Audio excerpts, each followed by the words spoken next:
Ya. Betul kan? Saya bilang ini kayaknya benar-benar agak terakhir nih Pak SBY ya. Tapi bagus. Walaupun usulan dari Ibu Megawati ini kepada pendukung begitu, itu didulukan. Mungkin itu yang bisa. Enggak, kalau ini bagus. Kalau gitu kita tunggu aja usulan Ibu Mega kepada Pak Jokowi untuk Ibu Mega usul kepada Pak Jokowi mengundang Pak SBY. Nah, itu baru harus cakep. nunggu usul begitu atau gimana Mas Gun? Sebagai presiden sebetulnya boleh Mas maju. Ray udah kasih sinyal siapa tokoh kunci ini dalam silaturahmi. Oh, begitu. Ya, jadi saya melihat sih memang ada baiknya, siapapun, entah itu Bu Mega, entah itu Pak Jokowi, ya memang melihat proses-proses komunikasi politik harus jauh lebih cair. Dan ini bagus kan, Pak Jokowi sudah ketemu Pak Prabowo yang di luar kekuasaan. Kemudian sudah ketemu juga tokoh-tokoh ormas, tokoh-tokoh militer. Dan itu menurut saya satu hal yang patut diapresiasi. Oke, saya mau begini, Mas Roy. Ini betul-betul Partai Demokrat atau Pak SBY secara personal, saya dengar sebelum unjuk rasa 4 November kemarin sempat mencoba untuk bertemu dengan Presiden, which is nggak apa-apa juga. Gini. Itu betul nggak? Ada yang belum saya ceritakan dan mungkin belum banyak yang tahu, ya. Bahwa sebenarnya kalau dari Pak SBY sendiri itu benar-benar tidak ada apa-apa. Oke. Hari Minggu kemarin, Sabtu kemarin, sebenarnya hampir saja pertemuan itu terjadi secara tidak sengaja, ya. Tapi mungkin sesuatu yang membuat tidak terjadi, ya gitu. Jadi kita tahu Partai Demokrat baru saja kehilangan salah seorang tokoh, Pak Sultan Batugana. Dan waktu itu saya ketika berada di rumah duka melihat betul bahwa sebenarnya ada pas pampres di situ, ya. Jadi saya tanya, loh kok ada pas pampres apa? Oh ini Pak Jokowi berkenan nanti untuk melayat. Bagus. Melayat ya. Ya bagus gitu. Saya tanya Pak Jokowi posisi di mana? Di Istana Bogor. Ini jam berapa? Jam 2. Nah kebetulan Pak SBY juga datang ke situ jam 1:30. Jadi hampir terjadi. Hampir saja. Ya. Tapi ternyata faktanya setelah Pak SBY pun berada di situ sampai lebih dari jam 2, hampir 2:30, jam 2:04, Pak Jokowi malah tidak jadi datang melayat. Saya tidak perlu atau kita tidak perlu bertanya kenapa nggak jadi datang ya. Tapi sayang itu belum terjadi. Ya. Dalam konteks tadi kita bicara sejak awal, kita sih pokoknya Demokrat, Pak SBY pasti menunggu aja kalau diundang untuk bertemu pasti datang.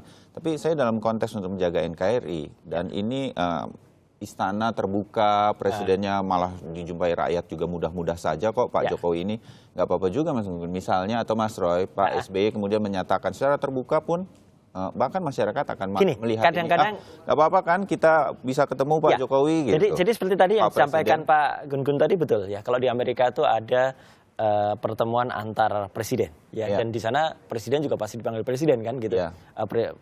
Di sini juga sudah mulai presiden ke-5, presiden ke-6 gitu kan gitu. Tapi di bawah itu sebenarnya ada layer yang kemudian ini biasanya menjadi penghubung dulu. Intermediator dulu ya. Di Indonesia sebenarnya ada yang namanya forum sekjen partai. Dan itu berjalan. Para sekjen itu akrab yang saya tahu.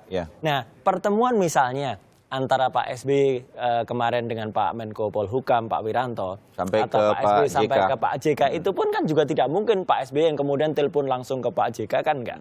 Kan pasti ada layer di bawahnya yang kemudian mempersatukan. Nah, ketika layer di bawah ini misalnya adalah dengan Pak Jokowinya belum match mungkin, ya itu belum ketemu. Banyak hal lah dari sisi waktu segala tapi macam. Saya sendiri kalau misalnya ada orang mengatakan kita tidak tahu kapan, kalau saya sih tetap berharap pertemuan itu sangat baik, ya. Hanya waktunya yang terus terang saja, ya saya pribadi juga belum tahu. Gitu. Kalau itu Mas Bayu, kalau kita lihat misalnya ya, Pak SBY bisa ketemu dengan Pak JK dan inisiatifnya dari Pak JK, dari Pak SBY, kemudian bertemu dengan Pak Wiranto juga inisiatif Pak SBY untuk klarifikasi. Walaupun yang tentu yang mengerjakan layer-layer tadi. Ya betul, ada layer-layer, tetapi memang pada akhirnya proses pertemuan tokoh-tokoh ini akan sangat depend on ya tokoh-tokoh itu sendiri gitu maksud saya.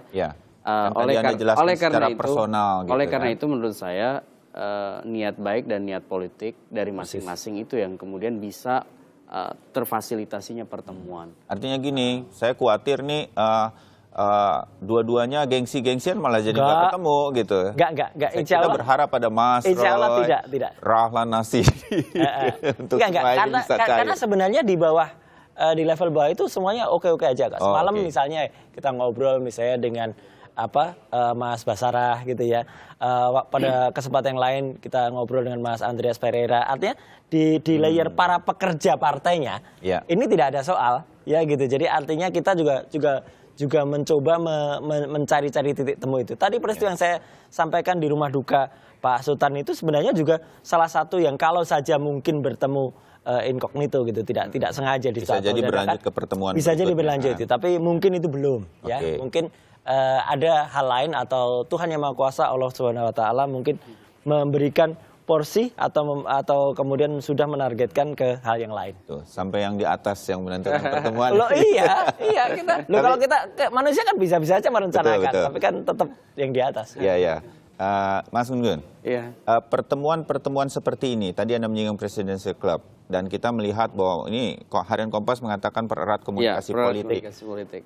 Memang harus ada sesuatu dulu ya, sampai kemudian kita ketemu sama tokoh-tokoh nasional gitu. Menurut saya kan harusnya nggak perlulah menunggu sebuah peristiwa, ada unjuk rasa begini, kemudian baru ketemu. Gitu. Ya, makanya proses yang bagus dalam konteks refleksivitas organisasi birokrasi, termasuk juga birokrasi pemerintahan, itu harusnya memang kerja sepanjang hayat tuh. Komunikasi politik, mempererat komunikasi politik itu adalah salah satu indikator performa komunikatif yang sifatnya presidensial. Jadi presiden itu selain official, directional itu juga interpersonalnya itu harus kemudian jalan bukan hanya pada saat ada masalah, tetapi juga secara reguler. Kalau Mas Bayu tadi kasih stimulan bahwa kenapa harus ada masalah dulu kemudian baru bertemu. Ya memang di situ letaknya. Ada problem sih soal jadwal, soal protokoler, soal macam-macam, dan urusan kebangsaan ini kan sangat kompleks.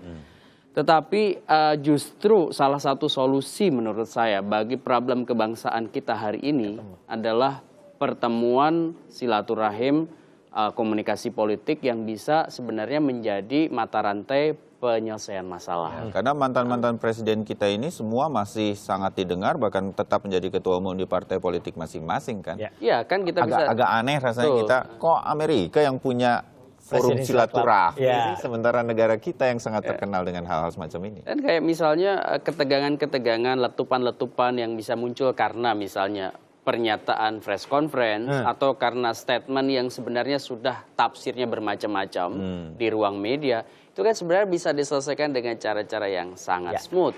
Dengan ternyata kalau ketemu ternyata itu nggak seperti itu. Atau misalnya kita ambil contoh, misalnya pertemuan itu juga bisa terjadi misalnya pas ada peristiwa pribadi, pas ulang tahun. Kita tahu misalnya kemarin pada saat ulang tahun Pak Abu Rizal Bakri. Itu kan nyatanya beberapa tokoh juga bisa ketemu. Ya kan ada fotonya beredar juga di sosial media atau di media mas. Jadi menurut saya pertemuan itu sebenarnya bisa kapan saja dan bisa pada forum apa saja, tergantung misalnya niatnya gitu kan. Gitu. Dan sekali lagi kalau kami yang saya tahu dari Partai Demokrat atau dari Pak SBY sendiri itu sebenarnya tidak ada hambatan sama sekali. Cuman memang kami tidak, ibaratnya gini Mas Gun-Gun juga ya, tidak mau kemudian disebut kita tuh ingin sekali bertemu gitu ya, atau kemudian kita acuh tak acuh gitu. Enggak, kita posisi benar-benar di tengah, netral. Ya gitu. Ketemu belum mungkin misalnya pihak istana belum akan ketemu pun kita juga ibaratnya tidak terlalu terganggu gitu. Toh kita akan bisa menyelesaikan bangsa ini dengan cara yang masing-masing.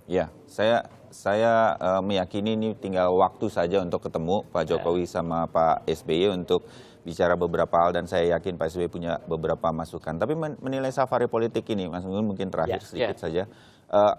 Cukupkah ini kemudian untuk menjaga NKRI? Anda melihatnya seperti apa atau harus seperti apa lagi ke depan?